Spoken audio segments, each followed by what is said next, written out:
Why I regret moving into a nursing home. 6 hard truths you must know. Hello, I'm Eleanor. I'm 83 years old, and 2 years ago, I made the decision to move into Sunshine Valley Nursing Home.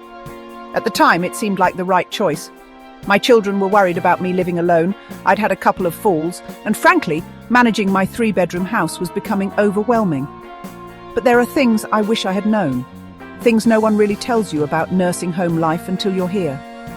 Don't get me wrong, the staff here are kind and they try their best. But today, I want to share 6 hard truths I've learned from my experience. If you're considering a nursing home for yourself or a loved one, please listen carefully. These are the things I wish someone had told me before I sold my home and moved in here. Let me take you through a typical day here. And along the way, I'll share these 6 hard truths that might just change how you approach this major life decision. Hard truth number 1, loss of independence. The first hard truth is the profound loss of independence. It's a reality that many of us don't fully grasp until we're living it. I knew I'd be giving up some freedom, but I wasn't prepared for how regimented life would become. Every aspect of my day is now scheduled. Breakfast is at 7:30 a.m. Not 8, not 9 when I used to enjoy my coffee at home. I miss those leisurely mornings, sipping coffee while reading the newspaper. Now, everything is on a strict timetable. Lunch is exactly at noon, dinner at 5 p.m. There's no flexibility, no room for spontaneity. Medications are distributed at specific times. You can't just take them when you feel you need them. Even shower days are scheduled. Tuesdays and Fridays for me. It's like living by a script. Need help in the middle of the night? You press your call button and wait. Sometimes for quite a while if they're busy with someone else. The waiting can feel endless. It's not the staff's fault. They're doing their best. But the system is stretched thin. When you've lived independently for 80 years, waiting for permission or assistance for basic activities feels infantilizing. I had to downsize from a lifetime of possessions to what fits in this small room. My beautiful china collection that I'd planned to give to my granddaughters piece by piece. In storage, my gardening tools, given away. My kitchen where I used to bake those cookies everyone loved, gone. What I didn't realize was how these seemingly small losses would affect my sense of self. Each item, each routine, was a part of who I am. Independence isn't just about doing what you want when you want. It's about maintaining your identity.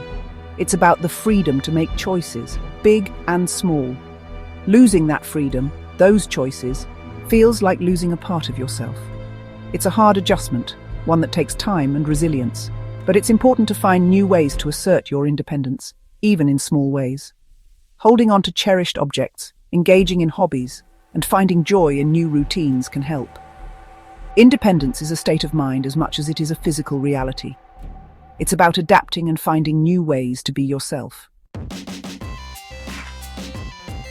The second hard truth is the financial reality of nursing home care. It's a topic that many people avoid thinking about until it's too late. Most people don't realize how quickly your savings can disappear. The costs can be staggering and often catch families off guard. Quality nursing homes are expensive, often $6,000 to $8,000 per month or more, and that's just for the basics. Medicare doesn't cover long-term care, and Medicaid only kicks in after you've depleted most of your assets. This leaves many in a precarious financial situation. I sold my home, which was fully paid off, and within 2 years, half of those funds are gone. It's a harsh reality that many face. Then there are the extras. These additional costs can add up quickly and unexpectedly. Need help getting to the bathroom more than a certain number of times per day? That might be an extra charge. That might be an extra charge. And these charges can be for things you might not even think about. Want to have a phone in your room? Monthly fee? Internet access? Another fee? Television? Fee? It adds up quickly. Fee? It adds up quickly. Before you know it, you're spending thousands more than you initially planned. What I wish I'd done was explore other options first. There are alternatives that might be more financially viable. In home care, for instance, might have allowed me to stay in my home with help coming in when needed. This could have been a more cost-effective solution. For some people, that can be more affordable and maintain more independence. It's important to weigh all your options. The financial advisors I consulted focused on whether I could afford the nursing home, not whether it was the most financially sensible option for my situation. It's crucial to get comprehensive advice. The third hard truth is perhaps the most surprising: the loneliness that can pervade these environments. You'd think living around other people would mean more socializing, but it's actually quite isolating. The reality is that many residents find themselves feeling more alone than ever. Many residents here have cognitive impairments or hearing difficulties that make conversation challenging. Some are non-verbal entirely, which creates a barrier to forming meaningful connections. And while the staff is kind and compassionate, they're often busy and don't have time for long chats.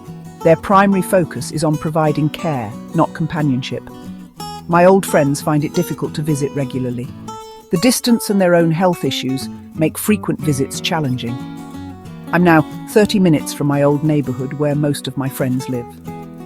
This distance feels like an insurmountable barrier at times. Many of them don't drive anymore either. My bridge club, my garden society, my book group, all those connections have slowly faded. The activities that once brought joy now feel like distant memories. Family visits become the highlight of your week, but they have their own busy lives. Their visits, though cherished, are often brief and infrequent. My daughter comes twice a week, which I'm grateful for, but there are still many long, quiet hours in between. The silence can be overwhelming. What I wish I'd known was to look closely at the social programming and resident demographics before choosing a facility. It's crucial to find a place where you can truly belong. Are there people I could form friendships with? Are there opportunities to build new relationships and feel part of a community? Are there activities that match my interests and cognitive abilities? Engaging in familiar hobbies can make a significant difference in one's quality of life. These questions matter more than I realized. They are essential to ensuring a fulfilling and connected life in a new environment. The fourth hard truth concerns medical care. Many people assume nursing homes provide comprehensive, personalized medical attention. The reality is more complicated. Yes, there are nurses on staff, but they're responsible for many residents. Doctor visits are scheduled and infrequent unless there's an emergency. Your long-time personal physician who knows your history, you'll likely need to switch to the nursing home's affiliated doctor. When I had unusual bruising recently, I waited 2 weeks to see the doctor.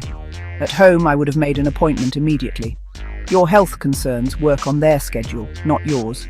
There's also less flexibility with treatments.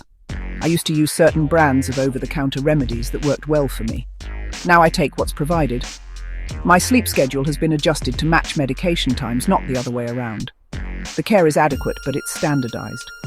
What I wish I'd explored were options like continuing care retirement communities that offer different levels of care as your needs change, or arrangements where I could have kept my own doctors. The fifth hard truth is the hardest to describe, but perhaps the most important: the loss of purpose and meaning. At home, I had routines and responsibilities that gave structure and purpose to my days. I tended my garden. I volunteered at the library twice a week. I baked for church functions. I was needed and useful. Here, activities are planned for us: bingo, movie night, occasional crafts. They're designed to be accessible to everyone, which often means they're not challenging or fulfilling for many.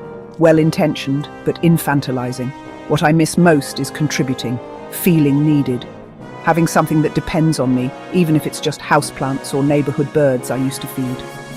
What I wish I'd considered were options that would have allowed me to maintain some of those purposeful activities.